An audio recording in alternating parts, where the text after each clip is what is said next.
Thanks, Tommy. So while I bring up the video, I'm not one of the academic staff members here that went through the system. I got my degrees elsewhere, but I liked the university so much I decided to come down here. Right, I am going to open the video now, and I'm going to play it. It's a little video about the Powerline robot, and then we'll go into a little presentation about how each discipline fits into that.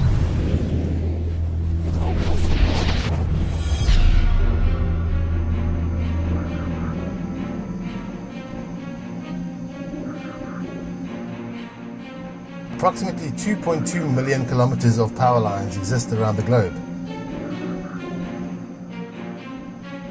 powering 195 countries.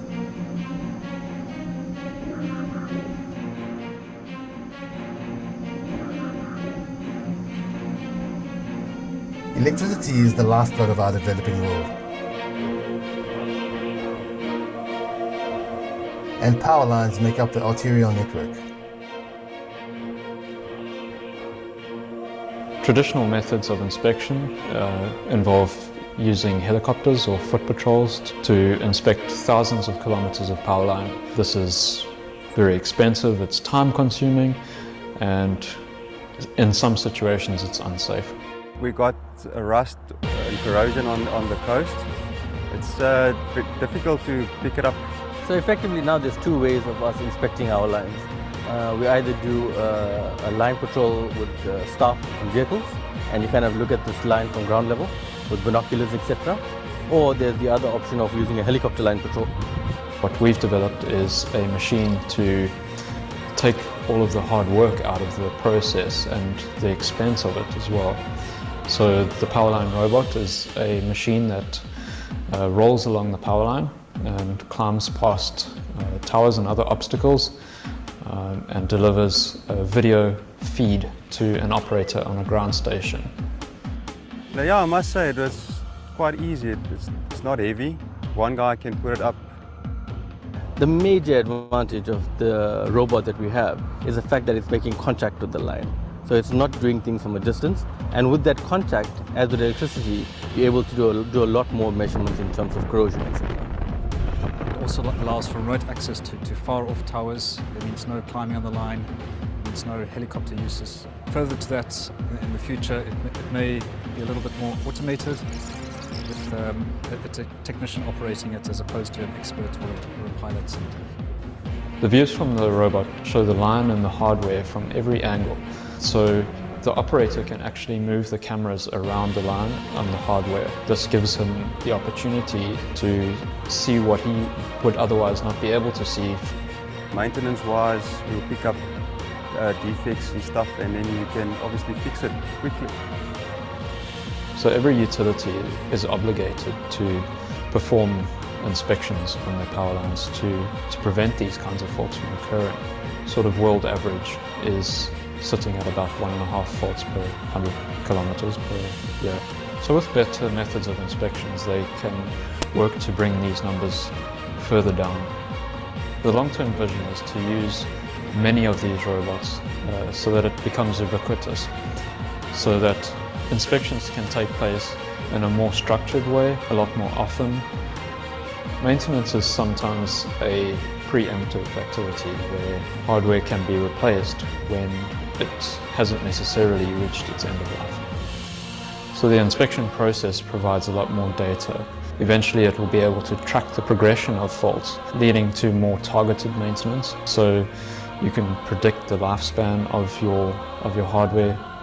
The robot is definitely part of the basket of solutions in terms of the inspection of overhead transmission lines. We have other options, and from a safety perspective, it's very advantageous in areas where you don't necessarily want to risk the lives of our staff, for example. It also gives us the advantage that if a person goes out there and he does happen to be on the line, he has to carry a whole lot of very specialized equipment with him. The robot does that for you.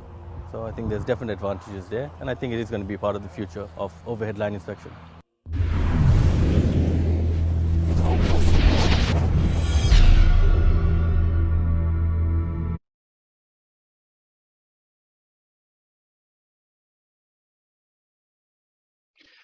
Right, so that was quite cool. We've actually developed a robot that climbs along the lines, the power lines, and looks for any defects.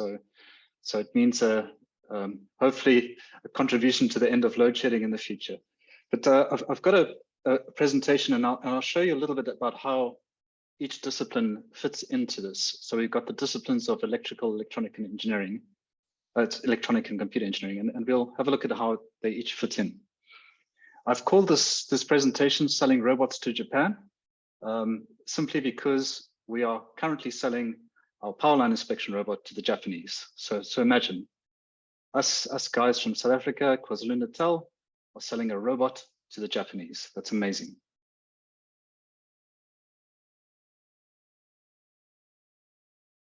Right, so what we saw there is that currently helicopters do inspections. You could put a person on the line. It's not really helping us much. It's not as convenient as putting a robot on the line. That robot's a little bit cheeky. It's not quite the robot we want.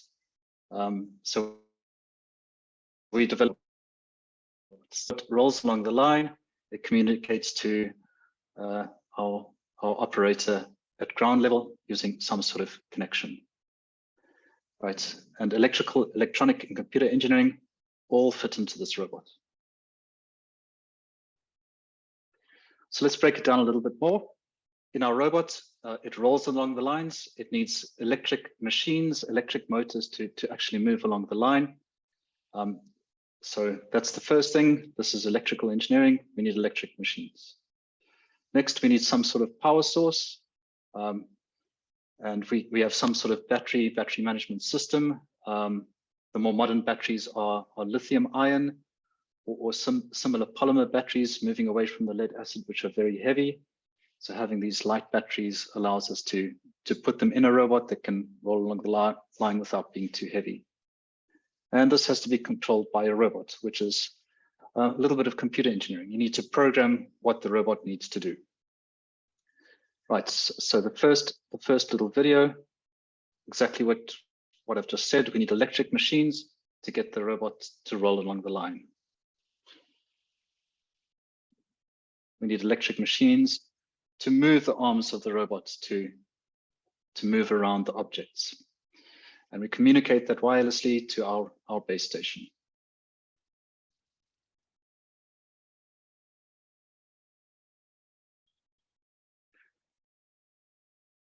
Right. Let's look at our next aspect of it. What you saw was some really good images coming from the robot. So we've actually installed cameras on the robot. Those are sitting very close to the line. That allows us to inspect the power line, to inspect the equipment on the line. And it also, you'll see later, plays a little bit into the intelligence of the robot. Right, so we've got somewhat 3D cameras. They allow the robot to pick up how far away it is from objects. When we're looking at the communication, we need some specialized communication equipment to communicate those images back down to the Earth station. So, and lastly, we also have embedded computers. So you communicate with that computer from the base station, and that's how the robot knows what it's doing, knows what it's looking at, knows where to move. Right, and these are all aspects of electronic and computer engineering. And there we go. There's a nice little video. You can see these cameras really, really close up. They can get some good detail. You can see some obstacles ahead. So with a good connection, with good cameras, you know exactly what you're doing with the robot from very far away.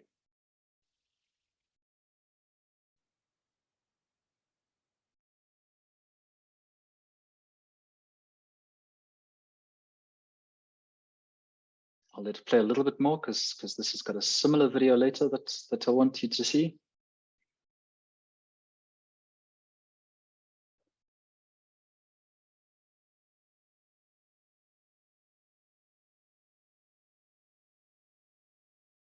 And there you can see the robot is getting quite close to that bolt. You can see a little bit of rust on that bolt. That's not what people want. If that falls off, the line could break, and that means that somebody's without power for a while.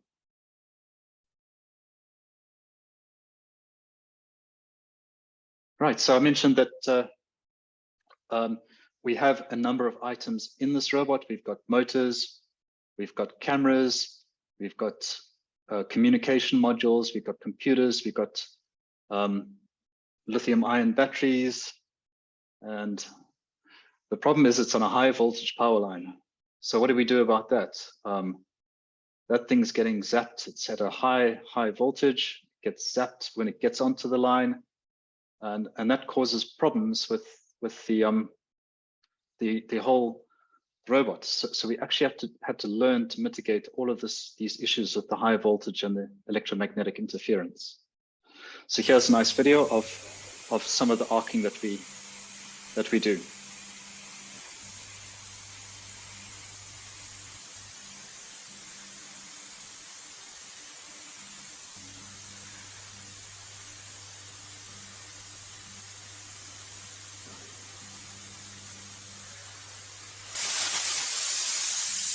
Ouch.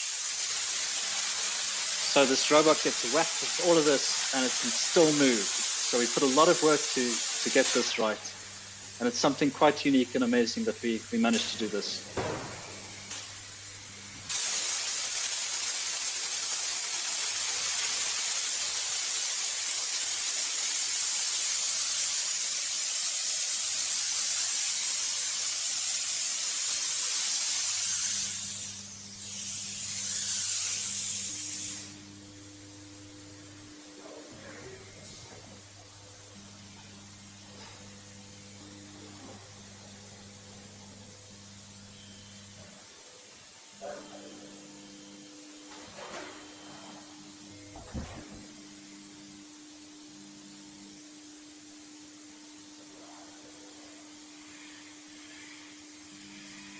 Right, so no damage, all on the line safely. It's been whacked by high voltage. I wouldn't want to be whacked by that, so I'm glad there's a robot that can do this. Right, we spoke a lot about the fourth industrial revolution and maybe some computer intelligence. I'm more referring to the artificial intelligence here. So what we want in the future is we want a little robot in there. We want him to control what's going on. But we've actually got to teach him what to do. And that takes a lot of time and effort and algorithms and learning and teaching the robot. So we know we've got a camera. We want that camera to recognize objects. We want him to recognize a power line. We want him to recognize any obstacle on the line. We want that robot to know when to control the motor, what movements would get it around that obstacle. We also want that artificial intelligence to communicate the right sort of stuff back to the ground station. So let's look here. I showed you this one earlier. This is part of the image recognition. What you can see in the red there is we've trained our computer to recognize the power line. And you can see in the blue, that's a different obstacle. It recognizes that obstacle. So if we can recognize it, we can teach the robot to then climb around it. And that's the video that we saw earlier of it climbing around. Very cool. Right, so what I said was, if we can recognize objects, we can teach the robot to move around it. So this is a movement where we've taught the robot to move around this particular obstacle. And you can see the path it's taking to make sure it can get on and off the line. Very cool program. A computer engineer would have made this.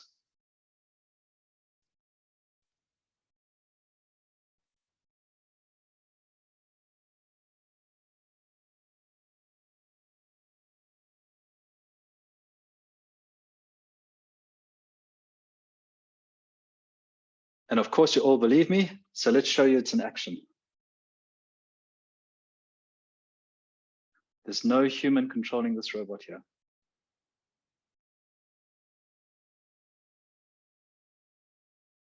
You've predefined the path that it's taking.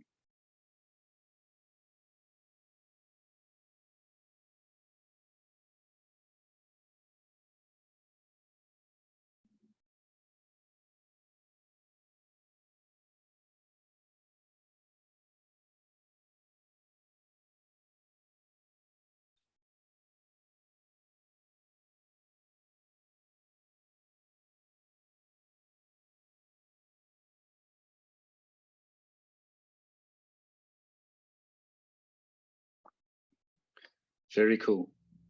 Did that all by itself. Right, so that's a little bit about one of the projects that we've done. We've got plenty more projects, and we encourage you to be an electronic or computer engineer.